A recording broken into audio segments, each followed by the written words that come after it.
आशा करता हूं आप लोग बहुत अच्छे होंगे। मेरा नाम है सुनील और स्टार आईक्यू परिवार में आप सभी का हार्दिक अभिनंदन स्वागत करता हूं। लेके हाजिर हूं आप लोगों के लिए एनसीईआरटी क्लास। और एनसीईआरटी क्लास हमारे लिए ये बहुत इंपॉर्टेंट सेशन है। हम लोग ऑलरेडी इसका एक सेक्शन जो है वो पढ़ चुके हैं। हमारा ये दूसरा सेक्शन है आज का, ठीक है, दूसरी क्लास है। और हर रोज शाम को 8 बजे, जैसा कि मैंने आपसे वादा किया था कि इसको हम लोग जो है पढ़ने वाले हैं या सीखने वाले हैं। तो शाम के 8 बज चुके हैं और 8 बज चुके हैं तो इसका मतलब आप लोग स्टे कनेक्टेड रहिएगा मेरे से। इस क्लास को आप मैक्सिमम शेयर कीजिएगा। हर रोज आप निरंतर नियम बनाइएगा अपना कि ऐसी ऐसी क्लासें आप लोग हर रोज पढ़ें। अब देखिएगा एनसीईआरटी है तो एनसीईआरटी बेसिकली कोई ज़्यादा मुश्किल नहीं होती है। और मुश्किल क्यों नहीं होती है उसका सीधा सा रीज़न है क्योंकि हमारी 6वीं 7वीं क्लास बहुत ही आसान सिंपल है। हम लोग ऑलरेडी 5-6 बार इसे पढ़ चुके हैं। लेकिन एक बात जरूर ये याद रखिएगा, पढ़ तो चुके हैं लेकिन इन्हें बहुत अच्छे तरीके से गुणना भी पड़ेगा और अच्छे तरीके से याद भी करना पड़ेगा। याद तब कर पाएंगे इन्हें जब हम लोग इसे 5-10 बार पढ़ चुके होंगे, 20 बार पढ़ चुके होंगे, इसके खुद जो है नोट्स बना चुके होंगे। वैसे तो देखिएगा मैं आप लोगों के लिए नोट्स प्रिपेयर कर ही चुका हूं। जो ये आपको पीडीएफ फाइल इसकी मिलेगी, ये पीडीएफ फाइल आपको कहाँ मिलेगी? मेरे टेलीग्राम चैनल पर मिल जाएगी। लेकिन फिर भी मैं आपका कहता हूँ कि एक मूवी का डायलॉग है तान्या जी मूवी का कि तलवार वही विश्वसनीय होती है जो खुद के हाथों से बनी है। आप हमेशा नोट्स अपने हाथों से बनाइएगा, इससे भला तो हो ही क्या सकता है। तो आइए स्टार्ट करते हैं बिना वक्त गवाए हमारी एनसीईआरटी क्लास 7 की क्लास को। मेरा नाम है सुनील। स्टार आईक्यू परिवार में आप सभी का हार्दिक अभिनंदन स्वागत करता हूं मैं। अगर आपको इस लेक्चर का पीडीएफ फाइल चाहिए तो आप मेरे Telegram channel star IQ PDF को जरूर ज्वाइन कर लीजिएगा। आप मुझे फेसबुक और इंस्टा पे भी स्टार आईक्यू एजुकेशन से फॉलो कर सकते हैं। आइए बढ़ते हैं हम लोग और हमारा दूसरा चैप्टर है आज। कल हम लोगों ने पहला चैप्टर पढ़ा था जिस चैप्टर का नाम था एनवायरमेंट। अगर आपको मैं छोटे छोटे शब्दों में अगर कहूं कि एनवायरनमेंट का मतलब क्या होता है तो एनवायरनमेंट शब्द निकला है फ्रेंच शब्द से और फ्रेंच का एनवायरोनेर से निकला है जिसका सिंपल सा मतलब होता है पड़ोस। पड़ोस यानी कि नेबरहुड होता है। उसके बाद में हमने आगे जो जाना था कि एनवायरनमेंट का मतलब होता है हमारे चारों तरफ का जो आवरण है, कवर बना हुआ है, उसे ही हमने एनवायरनमेंट कहा है, जो कि आपका बायोटिक और अबायोटिक कंपोनेंट। बायोटिक यानी कि सजीव प्राणियों का संसार जिसमें पौधे हैं, जंतु हैं, हम लोग आते हैं। अबायोटिक का मतलब है जो निर्जीव प्राणियों का संसार जिसके अंदर जो है बाकी आपके जैसे जमीन है या आपका लैपटॉप है या आपका मोबाइल है या आपकी और बाकी से गाड़ी कार वगैरह, ये सारे निर्जीव प्राणियों का संसार है। इन दोनों के ही कॉम्बिनेशन से आपका जो है एनवायरनमेंट जो है वो प्रिपेयर होता है या बनता है। उसके बाद में हमने आगे जाना था कि इस एनवायरनमेंट के अंदर जो है इस पर्यावरण के घटक क्या थे। पर्यावरण के घटक या एनवायरनमेंट के कंपोनेंट आपको मैंने बताए थे नेचुरल होते हैं, जैसे आपका लिथोस्फीयर होता है, जैसे आपका हाइड्रोस्फीयर होता है, जैसे आपका एटमॉस्फेयर होता है। ये वाले सारे नेचुरल आते हैं आपके, जल मंडल, स्थल मंडल, वायुमंडल।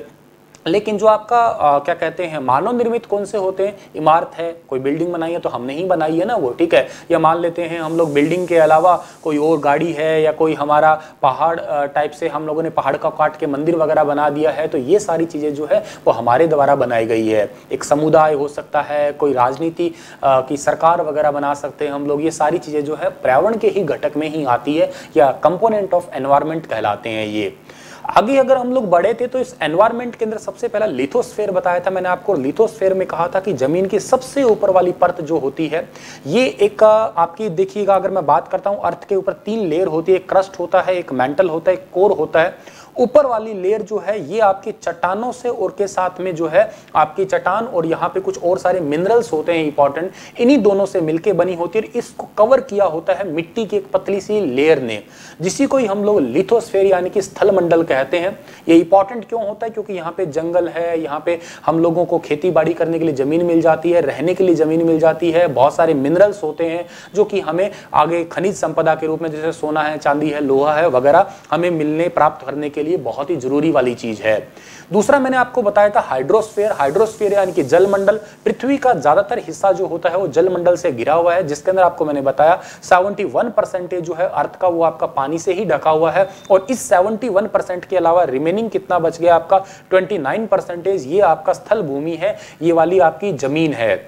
अगर इस 71% को आप 100% मान लेते हो तो इसका मतलब है कि इसी 100% का 97% जो है वो ओशंस के अंदर है, यानी कि महासागरीय जल है, और बाकी रिमेनिंग 3% है वो पानी आपका नॉर्मल है, पीने लायक वाला पानी कह सकते हो। क्योंकि सर ये 97% पीने लायक नहीं है क्या? तो मैंने आपको कल ही बताया था कि जो महासागर का पानी होता है वो उसके अंदर जो है सॉल्टी वाटर आप कह सकते हो या लवणीय जल होता है वो, तो वो पानी जनरली पीने लायक नहीं होता है। क्या ये सर 3% सारा का सारा पीने लायक है? बिल्कुल नहीं है। इसका भी अधिकतर हिस्सा जो है वो ग्लेशियर या बर्फ के रूप में जमा हुआ पड़ा है। फिर हमने तीसरी बात जो जानी थी वो जाना था हमने एटमॉस्फेयर यानी कि हमारा पूरा वायुमंडल, और इसके अंदर हम लोगों ने 5 लेयर पढ़ी थी। सबसे पहले शोभ मंडल यानी कि ट्रोपोस्फेयर, स्ट्रेटोस्फेयर, उसके बाद में समताप मंडल पढ़ी थी, फिर हमने पढ़ी थी मेसोस्फेयर मध्य मंडल, फिर हमने थर्मोस्फेयर या आयन मंडल, और उसके बाद में एक्सोस्फेयर यानी कि बहिर्मंडल पढ़ा था। उसके बाद में हम लोगों ने पढ़ा था बायोस्फीयर। इन तीनों को मिला दिया जाए तो हमारा बायोस्फीयर यानी कि जीवमंडल बनेगा। और फाइनली हम लोगों ने पढ़ा था इकोसिस्टम यानी कि पारितंत्र पढ़ा था। इसका मतलब होता है कि यहाँ पे हम लोग रहते हैं और अपनी एनर्जी एक दूसरे को ट्रांसफर करते रहते हैं। लाइक बात करता हूँ मैं, घास फूस है उसको खरगोश ने खाया, खरगोश को किसी भेड़िए ने या शेर ने खा लिया, तो ऐसी सारी एनर्जी है। वहां से कार्बन डाइऑक्साइड निकली, कार्बन डाइऑक्साइड वापस पौधे ने ले ली, तो ये सारा साइकिल जो चलता रहता है। पौधे ऑक्सीजन छोड़ते हैं, ऑक्सीजन हमें मिलती है, हम कार्बन डाइऑक्साइड छोड़ते हैं, पौधे कार्बन डाइऑक्साइड लेते हैं, ये साइकिल सारा चलता रहता है। इसी को हम लोग इकोसिस्टम या पारितंत्र कहते हैं। तो आशा करता हूं आपको ये सारी चीजें ऑलरेडी समझ में आ चुकी है। आपको मैंने फास्ट फॉरवर्ड होके एक बार फटाक से इस पूरे चैप्टर का रिवीजन करवा दिया है। बढ़ते हैं हम लोग आज हमारे इस दूसरे चैप्टर की ओर। फिलहाल मैं आप लोगों को इतना कह देता हूं, अगर आपने 6वीं क्लास की एनसीईआरटी नहीं पढ़ी है तो प्लीज आपसे सिंपल सी रिक्वेस्ट है, आप 6वीं क्लास की एनसीईआरटी को पढ़ के ही 7वीं की पढ़िएगा, क्योंकि 6वीं क्लास की एनसीईआरटी का ही डिटेल 7वीं और 8वीं के अंदर दे रखा है। अगर आपने नहीं पढ़ा तो पहले इस लेक्चर को छोड़िएगा, और 6वीं क्लास की एनसीईआरटी के 8 लेक्चर मैंने ऑलरेडी अपलोड कर रखे हैं प्लेलिस्ट बना के, पहले उसे देखिएगा फिर आप इन्हें देखिएगा ताकि आपको जल्दी समझ में आए।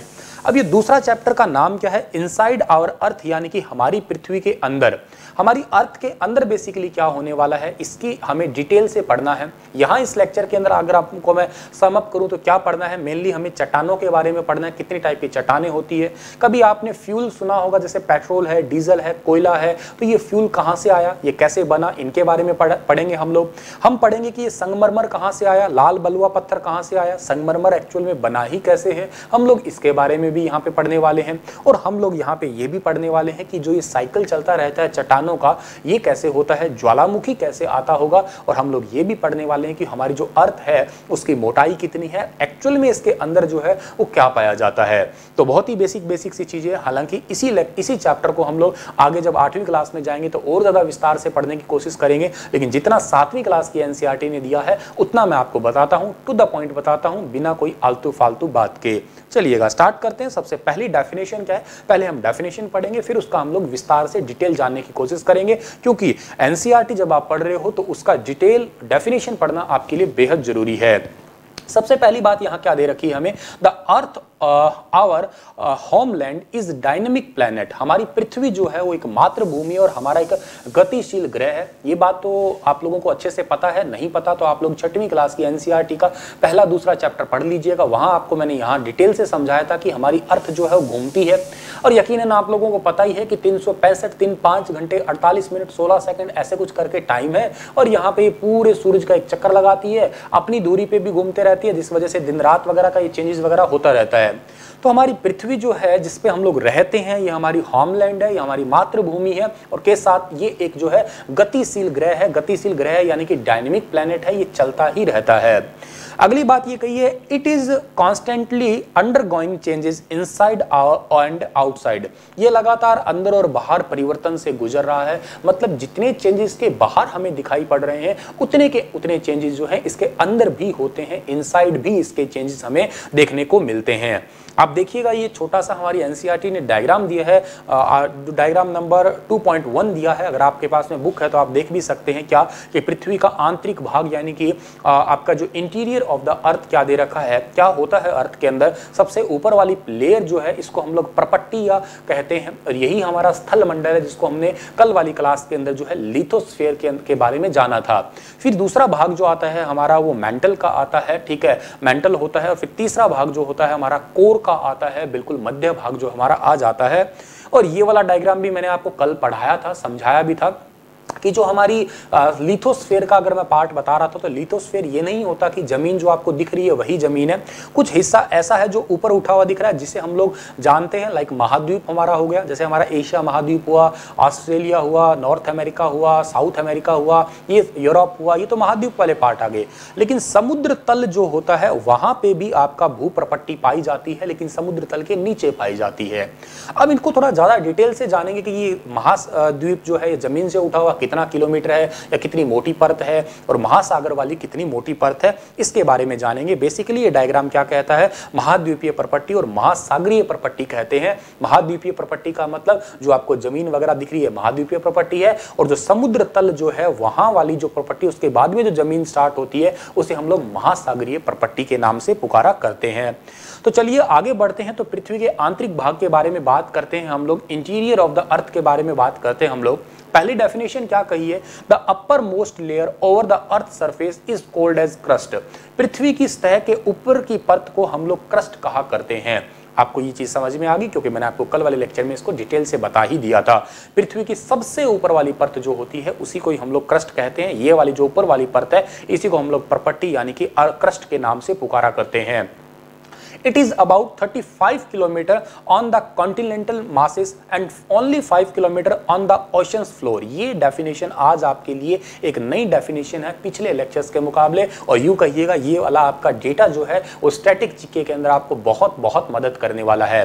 क्या मदद करेगा, अगर आपसे पूछा जाए कि महासागरीय आपका जो है लगभग 35 किलोमीटर महासागरीय या महाद्वीपीय द्रव्यमान है और समुद्र तल या महासागरीय जो आपका द्रव्यमान है वो केवल 5 किलोमीटर का होता है। इसका मतलब क्या हुआ सर, जो ये वाला आपका उठाव है, ये वाला जो हिस्सा है ये 35 किलोमीटर का होता है आपका, और जो महासागर जैसे मैंने आपको कल बताया था ना, ये ऊपर डायग्राम और नीचे ये वाला उठाव जो है आपका ये 35 किलोमीटर का है, और ये वाला जो उठाव है आपका कितना है 5 किलोमीटर का होता है। और ये दोनों डेटा आप लोगों के लिए बेहद बेहद इंपॉर्टेंट है, याद कर लीजिएगा। I repeat again, it is about 35 kilometre on the continental masses and only 5 kilometre on the oceans floor. ये है 35 किलोमीटर महाद्वीपीय इसका जो है आपका मास होता है, द्रव्यमान होता है, और 5 किलोमीटर जो है वो महासागरीय इसका द्रव्यमान होता है।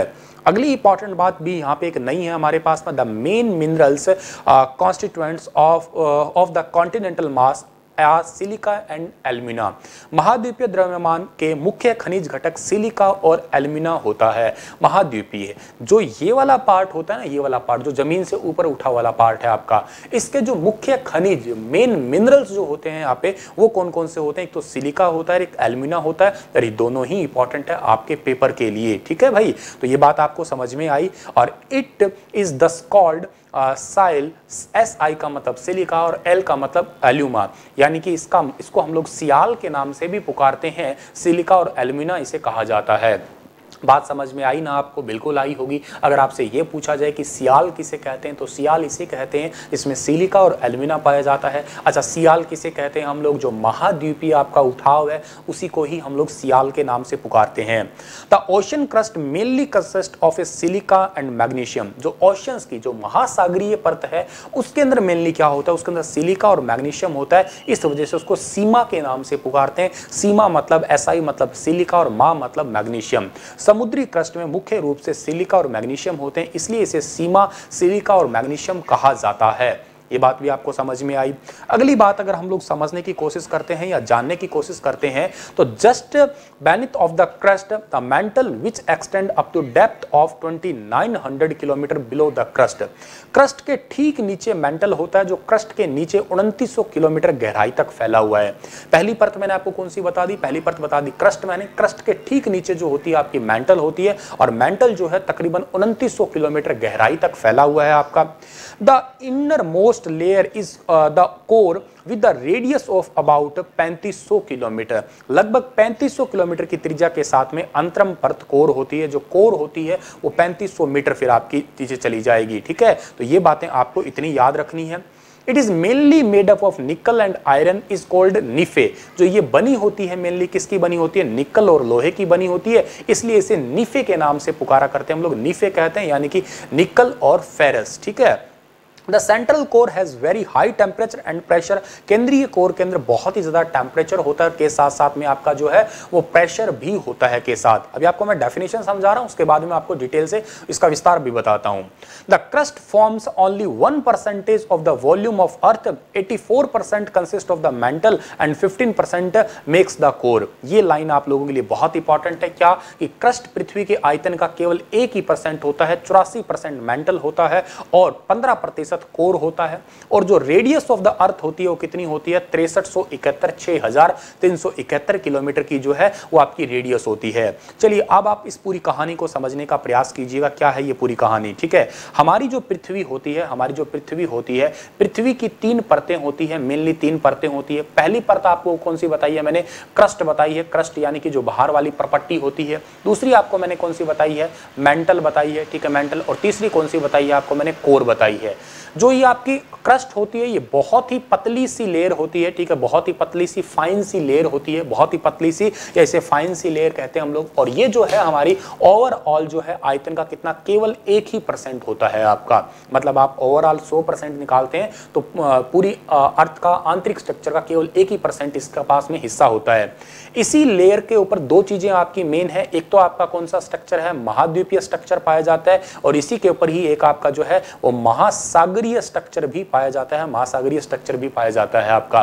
ये महाद्वीपीय है, इसका मैंने आपको बताया है कि 35 किलोमीटर जो है इसकी हाइट का मैंने आपको बताया है। और जो महासागरीय बताया है ये आपको मैंने कितना बताया है? ये आपको मैंने बताया है 5 किलोमीटर इसकी जो है वो हाइट होती है। ये बात आप याद रख लीजिएगा। मैंने आपको बताया उठाव जो होता है ये 35 किलोमीटर का, और इसका जो है आपका जमीन का ये 5 किलोमीटर का होता है।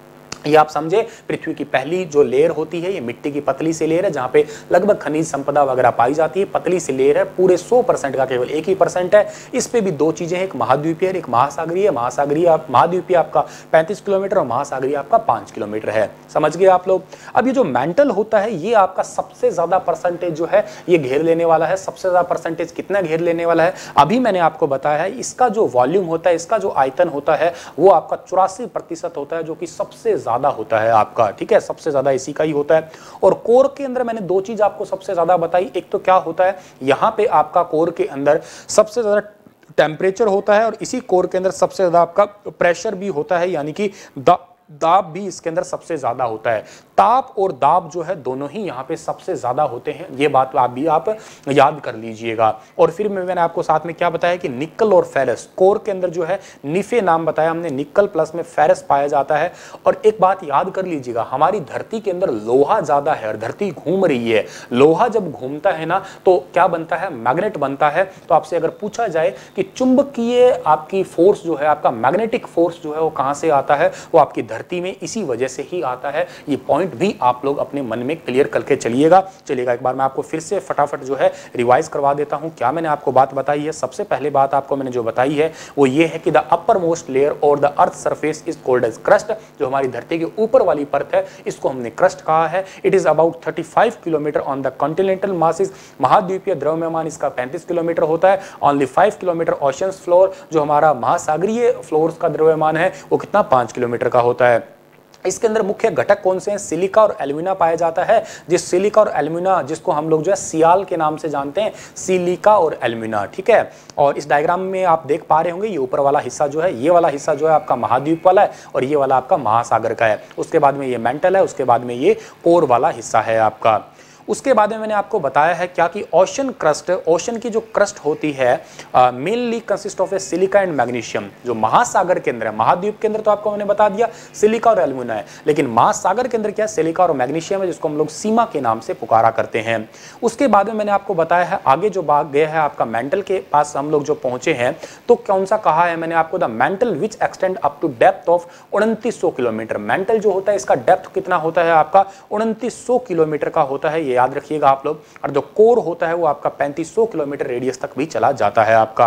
और ये किसकी बनी होती है? कोर जनरली निकल और लोहे की बनी होती है। इस वजह से पृथ्वी घूमेगी, लोहा घूमेगा तो चुंबकीय फोर्स भी अपने आप आएगा, और यहाँ पे बहुत ज्यादा टेम्परेचर और प्रेशर भी होता है।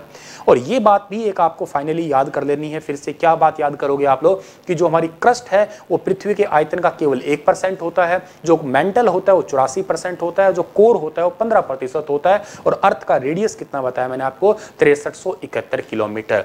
क्या आपको इतनी तक बातें समझ में आई? अगर समझ में आ गई तो बहुत अच्छी बात है, आप मुझे यस कर दीजिएगा। आगे बढ़ते हैं हम लोग और इस वीडियो को मैक्सिमम शेयर जरूर कीजिएगा आप लोग। अगला हमारी एनसीईआरटी ने क्या पार्ट दिया भाई? रॉक्स एंड मिनरल्स, यानी कि इसको हम लोग सेल और खनिज के नाम से पुकारा करते हैं। रॉक्स चट्टाने भी होती है, सेल भी ने हम लोग हिंदी में बोल देते हैं। The earth crust is made up for various type of rocks. पृथ्वी की जो भूप्रपट्टी है, ठीक है, ये हिंदी थोड़ा गलत हो गया इसका, ठीक है, पृथ्वी की जो प्रपट्टी है या क्रस्ट है या सतह है वो बहुत सी प्रकार के चट्टानों से मिलकर बनी हुई होती है। Any natural masses of mineral matter that makes up the earth crust is called as rocks. खनिज पदार्थ का कोई भी प्राकृतिक द्रव्यमान जो पृथ्वी की प्रपट्टी, ठीक है, पृथ्वी की प्रपट्टी बनाता है, उसे हम लोग चट्टान के नाम से पुकारते हैं या शेल के नाम से पुकारते हैं। समझिएगा इस बात को क्या कहना चाह रहा है ये। इसका मतलब ये है कि देखिएगा धरती के ऊपर बहुत सारी चट्टानें पाई जाती है, अलग अलग रंग की पाई जाती है, अलग अलग आकार की पाई जाती है, अलग अलग उनकी बनावट होती है, अलग अलग टाइप फॉर्मेशन उनकी होती है। लेकिन जो भी प्राकृतिक चीज है, जो भी आपकी प्राकृतिक चीजें हैं जिससे हमारी पृथ्वी बन के तैयार हुई है, प्राकृतिक चीजों से या प्राकृतिक नेचुरली हमें वहां पे पाई गई है, उन्हें ही हम लोग चट्टान यानी कि मिनरल्स के नाम से पुकारा करते हैं भाई।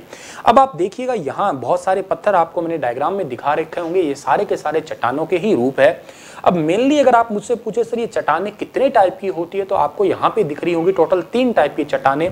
पहली चट्टानें हैं इग्नियाज रॉक्स, जिसको हम लोग जो है आग्नेय चट्टानें कहते हैं या अग्नि में पत्थर भी कहा जाता है इन्हें। दूसरी है मेटामॉर्फिक रॉक्स यानी कि रूपांतरित, और तीसरी है आपकी सेडिमेंट्री रॉक्स यानी कि तलछटी या अवसादी चट्टानें भी इन्हें कहा जाता है, ठीक है, अवसादी भी इसे कहा जाता है, अवसादी चट्टान भी इन्हें कहा जाता है आपका। जनरली 1 नंबर, 2 नंबर और 3 नंबर ऐसे पढ़ लेते हैं, कैसे भी पढ़ लीजिएगा, तीनों का डिटेल अपने आप में है, एक बहुत ही महत्वपूर्ण है। क्या कहा? एक इग्नियाज होती है, एक सेडिमेंट्री होती है, एक मेटामॉर्फिक होती है, 3 टाइप की चट्टानें होती है।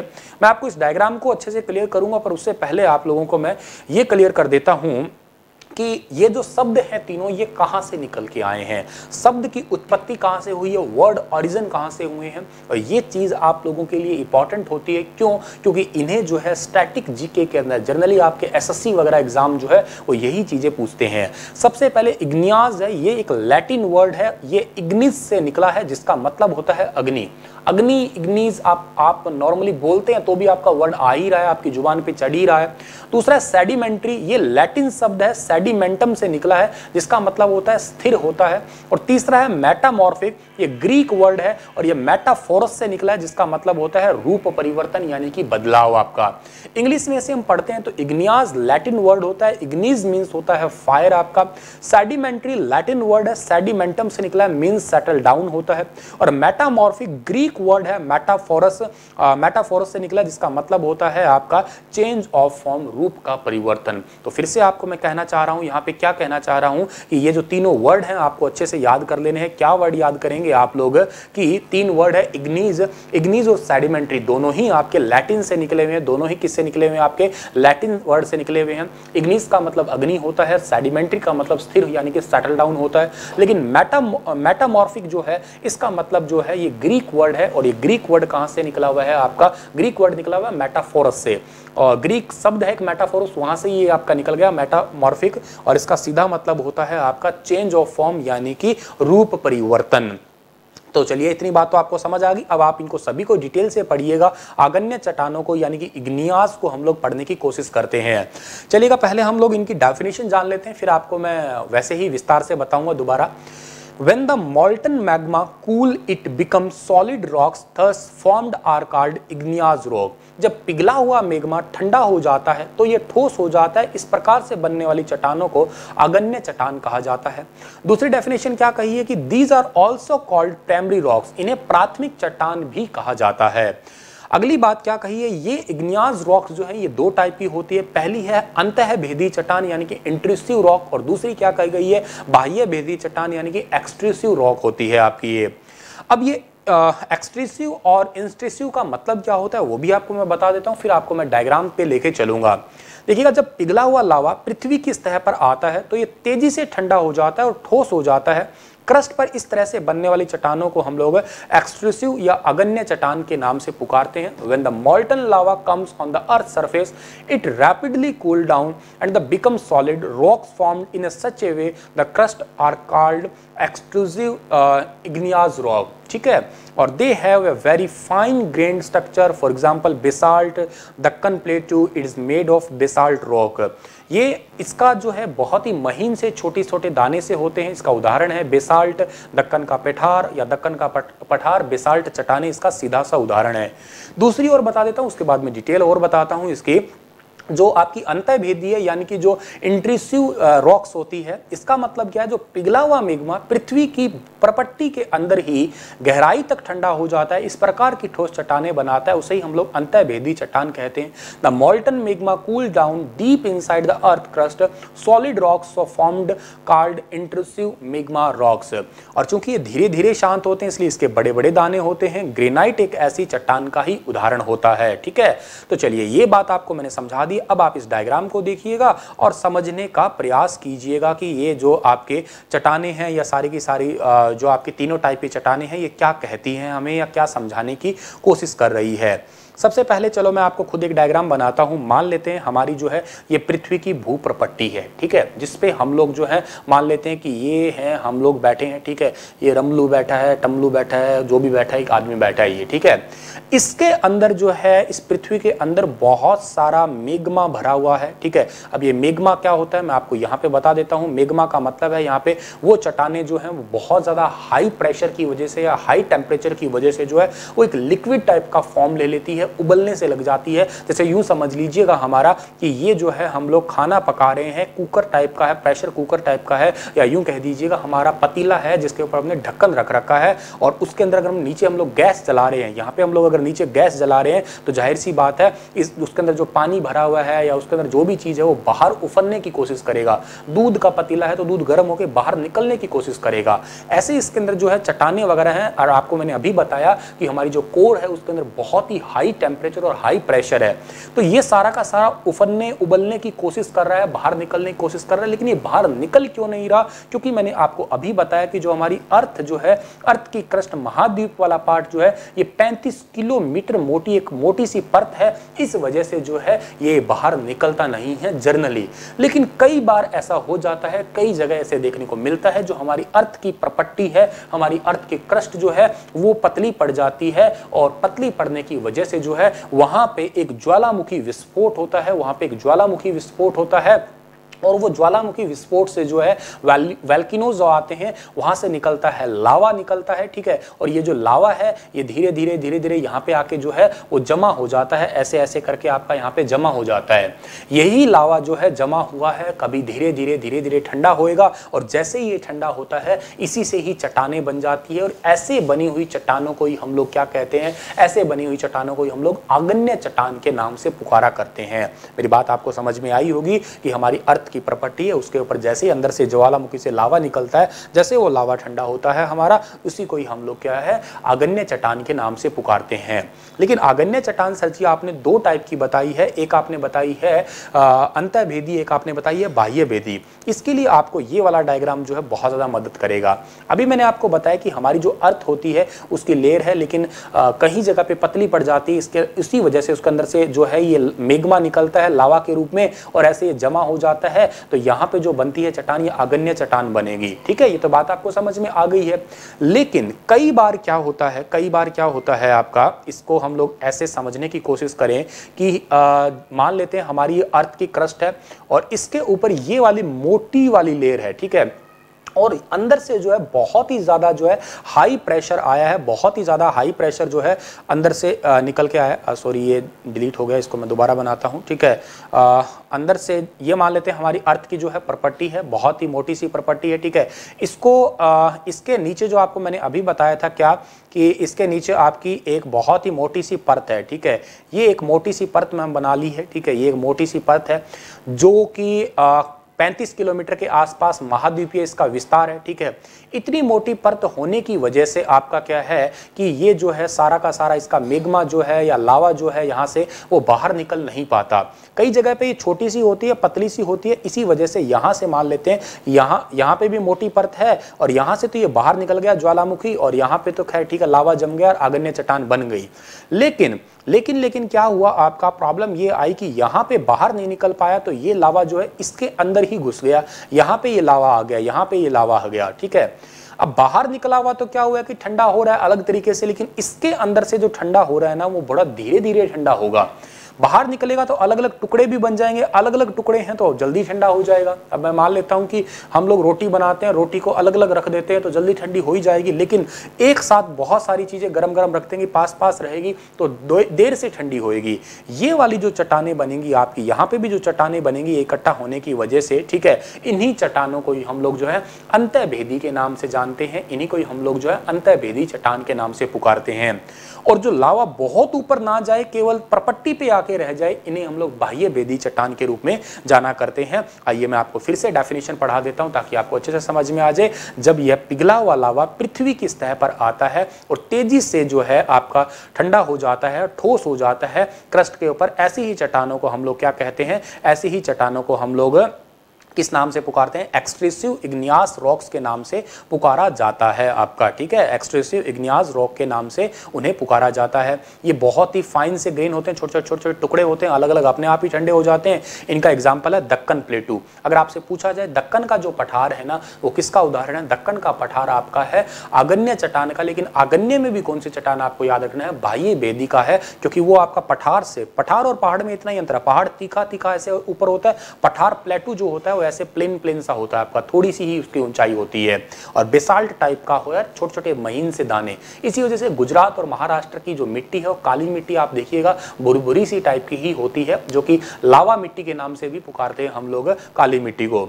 दूसरी मैंने आपको बताई थी इंट्रिंसिव यानी कि अंतःभेदी। इसका मतलब क्या, जब पिघला हुआ लावा जो है पृथ्वी की भू प्रॉपर्टी के अंदर ही रह जाता है। अभी मैंने कहा ना कि पृथ्वी की भू प्रॉपर्टी के अंदर ही रह गया, बाहर नहीं निकला, और ये फिर जो है ठंडा होता है गहराई के अंदर, फिर धीरे धीरे होता है, यहाँ से फिर जो ठोस चट्टानें बनती है इनको ही हम अंतःभेदी कहते हैं। और इसके बहुत ही बड़े बड़े दाने होते हैं, छोटे छोटे दाने नहीं होते हैं। ग्रेनाइट इसका एक बहुत अच्छा एग्जाम्पल है। ग्रेनाइट का पत्थर हम लोग लेके आते हैं हमारे घर पे फर्श वगैरह पे लगवाने के लिए, काफी महंगा भी आता है वो। समझ में आई आपको बात, अच्छी बात है, आपको समझ में आई होगी। बहुत ही विस्तार से बताने का प्रयास मैं आप लोगों को कर रहा हूं यहाँ पे। अगली बात यहाँ पे है फॉसिल्स यानी कि जीवाश्म क्या होते हैं। देखिएगा इसका डेफिनेशन क्या है, the remains of dead plants and animal trapped in the layers of rocks are called fossils. चट्टानों की परतों में फंसे मृत पौधों या जानवरों के अवशेषों को ही हम लोग जीवाश्म के नाम से पुकारा करते हैं। अभी मैं आपको इसका विस्तार बताने की कोशिश करता हूं, पर पहले मैं आपको सेडिमेंट्री रॉक्स बताता हूं, यहीं से ही आपके जीवाश्म जो है वो निकल के आएंगे या आपको समझ में आ जाएंगे। ये क्या होती है देखिएगा, rocks roll down cracks and hit each other and or broken down into small fragments। चट्टानें टूटती है और दूसरे से टकराती है, छोटे छोटे टुकड़ों में टूट जाती है। इसी को ही हम लोग जो है अवसादी चट्टान के रूप में पुकारा करते हैं। These smaller particles are called sediment। उन छोटे छोटे टुकड़ों को हम लोग जो है वो सेडिमेंट्स कहा करते हैं। These sediments are transported and deposited by wind, water and etc by other means। यानी कि ये जो छोटे छोटे टुकड़े होते हैं ये हवा से या पानी से या किसी और तरीके से एक जगह से दूसरी जगह जो है वो जाते ही रहते हैं। उदाहरण के लिए बलुआ पत्थर रेत है, बलुआ पत्थर रेत के अनाज से बनाया गया आपका एक टाइप का सेडिमेंट्स कह सकते हो।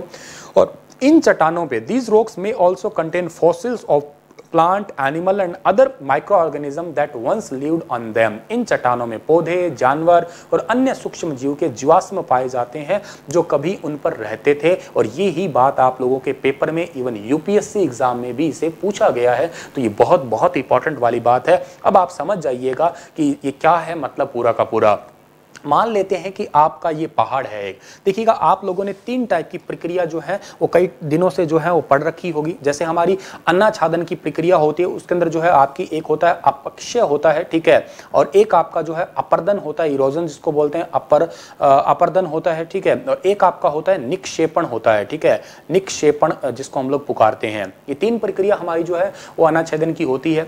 मान लेते हैं हमारा ये पहाड़ है, इस पहाड़ के ऊपर हवा लगी है, ठीक है, या इसके ऊपर पानी टकराया है किसी बारिश वगैरह से, या यहाँ पे जो है प्रेशर यानी कि दाब जो है हिट हुआ है, किसी भी एनी अदर मीन से ये पहाड़ के छोटे छोटे टुकड़े टूटे हैं और टूट के जो है ऐसे जमीन पे आ गए हैं। बहुत सारे छोटे छोटे टुकड़े यहाँ पे जो है आ चुके हैं।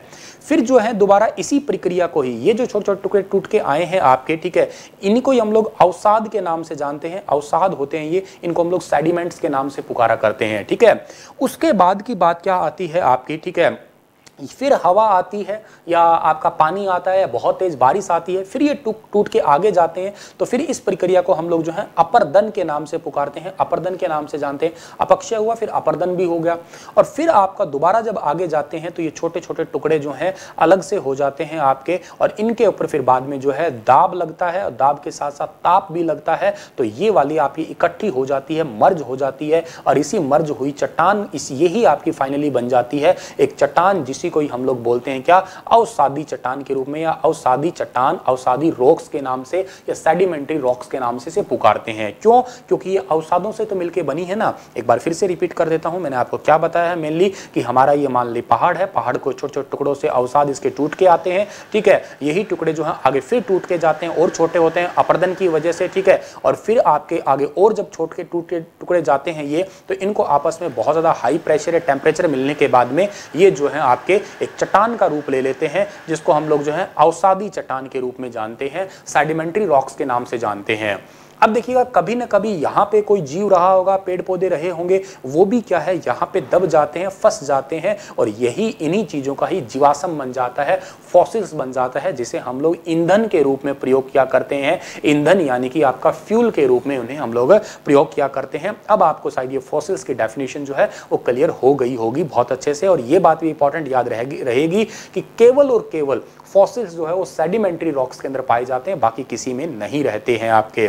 चलिएगा, तीसरी चट्टान हम लोग पढ़ते हैं, मेटामॉर्फिक, रूपांतरित चट्टानें होती है। देखिएगा, इनका मतलब क्या होता है कि चट्टानें गर्मी और दबाव में मेटामॉर्फिक चट्टानों में बदल जाती है। मतलब क्या, इग्नियात चट्टानें मेटामॉर्फिक हो सकती है और सेडिमेंट्री भी मेटामॉर्फिक हो सकती है।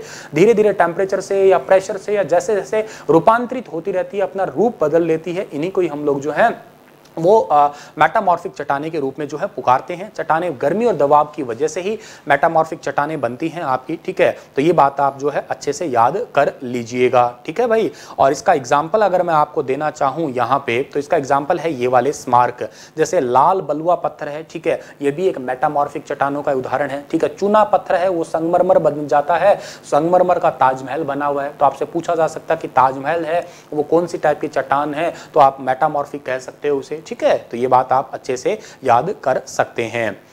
एक यहाँ पे इंपॉर्टेंट फैक्ट है, क्या दिया हुआ कि विश्व की सबसे बड़ी गहरी खान दक्षिण अफ्रीका में स्थित है तथा इसकी गहराई लगभग 4 किलोमीटर है। तेल की खोज में इंजीनियर 6 किलोमीटर गहराई तक खोद चुके हैं।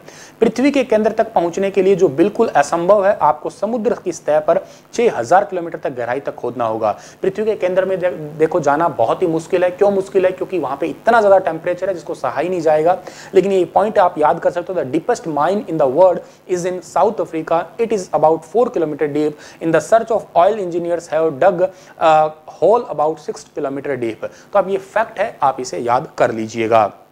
अगला हमारा कंसेप्ट है इसमें रॉक साइकिल यानी कि सेल चक्र। अब ये देखिएगा बहुत ही सिंपल सी कंडीशन है। One type of rock changes to another type under certain condition in cyclic manner. This process of transformation of rock from one to another is known as rock cycle. एक प्रकार की चट्टान एक चक्रीय तरीके से कुछ शर्तों के तहत दूसरे प्रकार में बदल जाए। चट्टान के एक दूसरे रूप में बदलने की प्रक्रिया को ही रॉक चक्र कहते हैं। मतलब आगन्य से रूपांतरित में बदल गए हैं, या आपके दूसरी जो आपकी थी सेडिमेंट्री ज्योमेट्री से रूपांतरित में एक से दूसरे में और फिर कभी तीसरे पहले में दोबारा बदल जाए, तो ये सारा जो साइकिल चलता रहता है इसे ही हम लोग रॉस साइकिल या सेल चक्र के नाम से पुकारते हैं। जैसे आप इस डायग्राम में देख पा रहे होंगे कि मैग्मा निकला, मैग्मा से इग्नियाज रॉक आई, फिर यहाँ से सेडिमेंट्स बन जाते हैं, सेडिमेंट्स रॉक्स बन जाती है, फिर मेटामॉर्फिक बनती है, फिर इकट्ठा होकर बहुत ज़्यादा प्रेशर वगैरह बनता है तो दोबारा जो है मैग्मा बनता है, फिर ये आपका साइकिल चलता है। इग्नियाज से डायरेक्ट मेटामॉर्फिक भी हो सकती है, मेटामॉर्फिक से डायरेक्ट सेडिमेंट्स भी हो सकता है, सेडिमेंट्री रॉक से मैग्मा भी बन सकता है। ये सारे इंटरचेंज होते रहते हैं अपने आप में। बहुत ही अच्छा और बहुत ही इंपॉर्टेंट डायग्राम है आपको समझने के लिए ही। When the molten magma cool, it solidified to become igneous rock। अब आपको रिवीजन करवाऊं तो जब पिघला हुआ मैग्मा ठंडा होता है तो ही उसे आग्नेय चट्टान कहते हैं। आग्नेय चट्टानों में छोटे छोटे कण तोड़ के उन्हें जो है आपका पार्टिकल तोड़ते हैं उन्हें, फिर उसे हम लोग जो है सेडिमेंट्री चट्टान बन जाती है आपकी। आग्नेय अवसादी चट्टानें ताप और दबाव के अधीन होती है और उसी से ही मेटामॉर्फिक में वो बदल जाती है। और मेटामॉर्फिक चट्टानें अभी भी बहुत गर्मी और दबाव में पिघला हुआ मैग्मा बनाने के लिए नीचे गिरती है, फिर दोबारा जो है आपका मैग्मा वगैरह प्रिपेयर हो जाता है। ये बात भी आप याद कर लीजिएगा। तो ये तो आपको समझ आई। अब लास्ट इसके अंदर मिनरल्स है यानी कि खनिज पदार्थ है। खनिज क्या होते हैं मैंने आपको कल भी बताए थे, धरती के अंदर शुद्ध रूप से पाए जाने वाले पदार्थ हैं। Minerals are naturally occurring substance which have certain physical properties and definite chemical composition. खनिज स्वाभाविक रूप से पाए जाने वाले पदार्थ होते हैं जिनमें कुछ भौतिक गुण और निश्चित रासायनिक संरचना होती है। और minerals are very important to humankind. मानव जाति के लिए खनिज बहुत ही महत्वपूर्ण होते हैं, बहुत ही ये यूजेबल चीज होती है।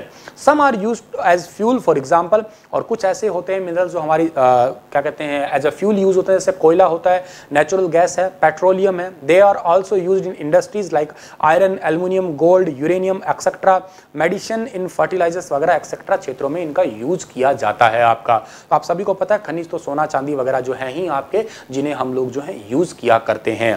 तो चलिएगा इसी के साथ ये लेक्चर समाप्त होता है। आज आपने इस लेक्चर में जाना क्या है, पढ़ा क्या है मुझसे कि चट्टानें कितने टाइप की होती है ये जाना आपने मुझसे जाना कि अर्थ की प्रॉपर्टी है वो क्या होती है ये चीज जानी, मिनरल्स क्या होते हैं ये जाने, जीवाश्म क्या होते हैं ये जाने आपने। तो विस्तार से आप लोगों ने जाना, और फिर भी थोड़ा बहुत डाउट रहते तो एक बार वीडियो को फिर देख लीजिएगा, मुझसे पर्सनली डाउट ले लीजिएगा आप लोग। कल फिर हाजिर होऊंगा, तब तक के लिए आप हंसते रहना, मुस्कुराते रहना। बहुत मेहनत की जा रही है प्यारे बच्चा, बस आपसे इतनी रिक्वेस्ट है कि प्लीज इसे शेयर जरूर कर दीजिएगा।